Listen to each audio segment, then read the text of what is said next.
Since you touch on due process, that is exactly what her team is arguing, that she was denied due process daw because the auditors did not, well, they issued a notice of disallowance in 2024 without first releasing an audit observation memorandum. I don't know how true this is, but what do you know about it? Yeah. And because of that, they said they are arguing that her right to due process was violated.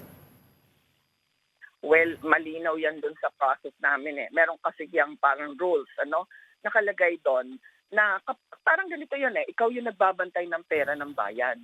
Nothing should prevent you na para bang may nakita kang mali.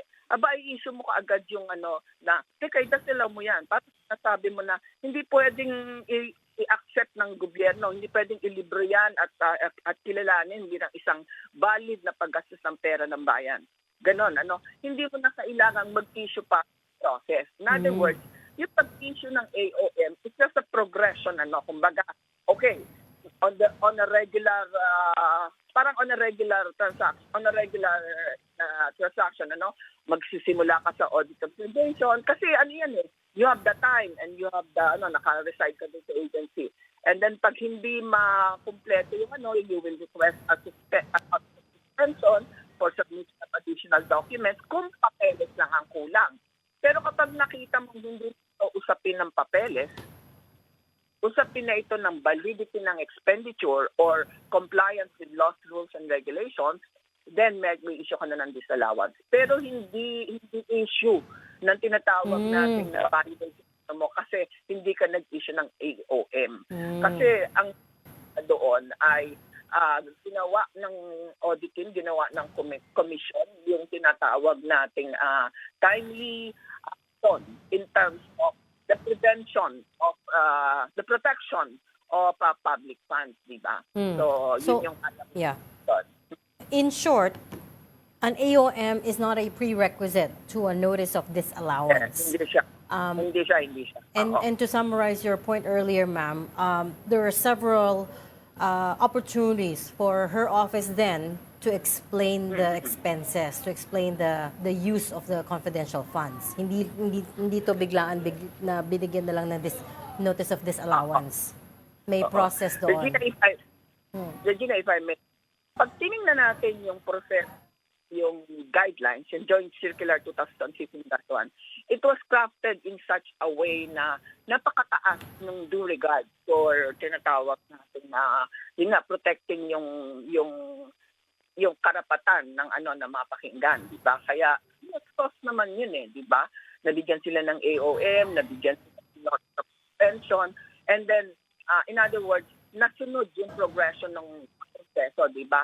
From the audit action to the adjudication, di ba? Ngayon, ang tanong dito ay, bakit natin sasabihin na violate yung natin to due process just because yung initial lang nawala eh, di ba? Yeah. Yung hindi kayo nag-issue ng OM. Ay, observation lang yun. Actually nga, nung panahon namin, nung mga dalaga pa ako na kami, diretso na nga kami minsan suspension and disallowance eh. Kasi yung AOM, baka bang hindi ka pa, gusto mo pa ngayong klaruhin ng husto. Ito yung tipong may bago kang tinitingnan tapos parang hindi ka pa ganun kalinaw sa posisyon mo kaya medyo i-discuss mo muna. Yeah. Ito yung ginawa namin pero may napansin kaming ganito.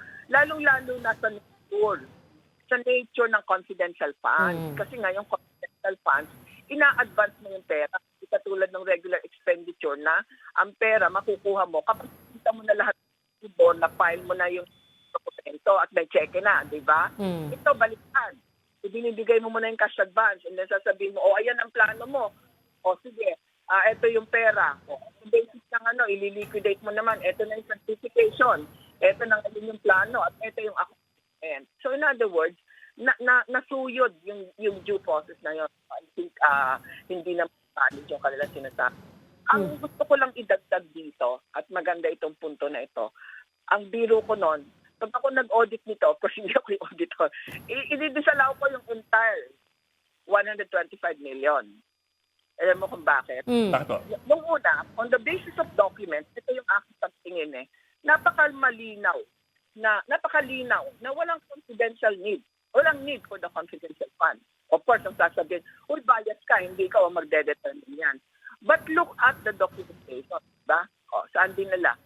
Diba, makikita mo, kaya nga hindi nagmamatch yung accomplishment report at saka yung kanilang documentation, no?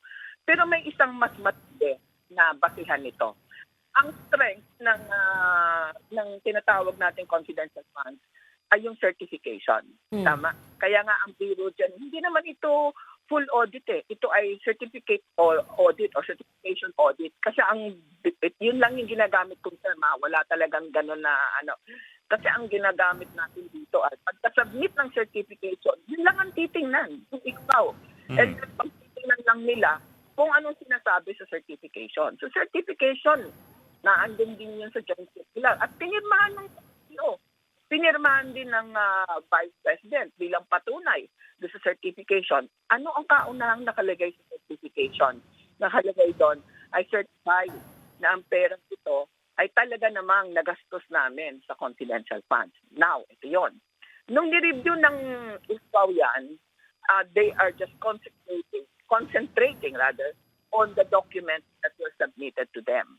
And then fast forward, there is this Good Governance Committee ba yun, na hearing, kung saan may one statement, yung Special Disbursing Officer, na sinabi niyang, di ba, she was asked kung saan nagdidala. Tapos ang sabi niya is something like, hindi ko po alam kasi ibinigay ko lang po. Something like that. Can you recall that, Ed?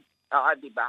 So ang ibig sabihin nito, yung attached na certification nila, para bang sa kanila ay self-serving lang, para meron lang magamit sa Dahil siya mismo, walang knowledge kung ginamit. So ang ibig sabihin, it is the entire 125 million. Di ba? Mhm. Parang dumaan lang. Hindi mo pwede sabihin nyo, hindi mo pwede sabihin 73 lang kasi yung buong 125 ang pinapatunayan mo ngayon dun sa liquidation through a certification na kung saan sinasabi mo, hindi ko nga alam kung paano. Okay, kasi binigay ko lang. Ma'am, So the entire amount should be 125.